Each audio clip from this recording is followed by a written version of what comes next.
Hey there, comic book fans. Coming at you with a cold this morning, so I might be a little slow. Was at the comic shop yesterday. Only picked up 4 comics, all from my pull list. But I did get something from eBay that came last Friday, if you saw my Friday night show. But let's start with the top of the printer comics. We've got Mike Allred's The Atomics, issue number 15. I think that's It Girl on the cover, and Madman, and Savage Dragon. Lots of guest stars in this. And this is a Jackson Guice Dazzler versus the X. What is this, Dazzler 38? This is a Paul Chadwick of Concrete fame drawn issue with Jackson Guice inking him. But Guice is doing the cover on this one. So I had these 2 out on top of my printer all week, giving them a look. Now I'll pick 2 more things. Let's see here. This is a freebie I got this week, the Image catalog. This is for February. I guess you can get your own by scanning that. But it just, I guess this is their new catalog. They just got stuff showing you what's coming out, so I can see what I want from Image in February. And then we've got a Chris Geruso cover. This is X-Men number 8. Picked it up just for the cover. I don't know who's even doing this inside. There's a whole bunch of names for you there. Who's actually doing the book? But I haven't read the X-Men. I just picked this up for the cover. So I collect Chris Geruso stuff. You can see him on our Friday night show too. Here's one I never thought I'd see. Snot Girl number 16. Yes, Snot Girl's back. I don't know when the last issue came out. 2, 3 years ago? Brian Lee O'Malley and Leslie Hung. And it's about a fashion social media influencer. I always called this one the book I never thought I'd like. But I do. It's a fun book. Number 16, We're So Back.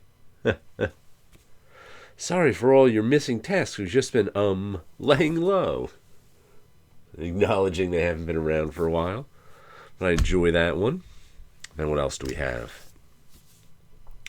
What's the Furthest Place from Here, number 20. Good book. Tyler Boss and Matthew Rosenberg. There's our creators back there. And I was supposed to have one extra. I was supposed to have a 5th book this week, but it didn't show up. I bought a facsimile edition of an Archie comic. I think it was like Betty number 1 or something. But this is always a good book. This is the one that's I guess you'd call it a post-apocalyptic tale, where these kids have lived their lives with no adults around them, kind of thing. Oh, and that's right, the last time we were there, the lighthouse was burning down. But yeah, I was supposed to get that Betty facsimile edition, didn't get it. There's also another facsimile edition I saw out this week that was kind of like, I think it was Flash Comics number 1 from the Golden Age DC facsimile. But it was like $8. I was like, you know what? I just don't want to pay $8 for a facsimile edition that I'll probably never read much. And here's another Chris Geruso. I got 2 Chris Geruso covers in 1 week. All new Venom number 1. Venom War just ended. So I guess this is, Al Ewing is the artist. Is the writer. Carlos Gomez is the artist. Frank D'Armata is the colorist. I think that was who was writing, Al Ewing was writing the Venom War miniseries. So I guess he continues with Venom number 1. I think this is a different artist, though. Once again, bought it for the Chris Geruso cover. Go to my Chris Geruso collection. Then let's see. What did I get on eBay? I picked up Shade the Changing Man. This is the Ditko series from the 70s. I picked up all 8 issues in a lot on eBay. I think it cost me about $25. shipped and taxed, so it was just over $3 an issue. But I have this all in a collected edition, the Steve Ditko Omnibus that I just reread for the first time. And I never read any of these till about 10 years ago. And I just kind of wanted the original issues to look at. The covers look so much nicer as comic book covers than as, printed pages in an omnibus, I have to say. It's amazing how just looking at them as comic book covers makes me like them a whole lot. But I haven't got a chance. Like I said, I just finished rereading these, and this turns out is one of my favorite Ditko series. It's up there. I like it as much as I like Ditko's like Doctor Strange or early Spider-Mans. I really enjoy Shade the Changing Man, which is funny. Like I said, I didn't even read this till 10 years ago, even though I was a kid. I was 11 in 77, but I never bought many DC comics, and I don't know if I ever even saw Shade the Changing Man back then. But really like it now, and this is the first time I've had the original issues. Like I said, I've had that omnibus for about a decade, but first time I've had the original issues, and I'm happy to have them. Let me show you a little of my stuff here.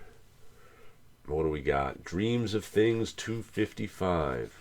A Woman in Orange. With a little purple going on. A little face peeking at us from back there. Ditko-esque background. That background looks a little bit like Shade the Changing Man now that I see it here. Yeah, he's got a lot of what is it called?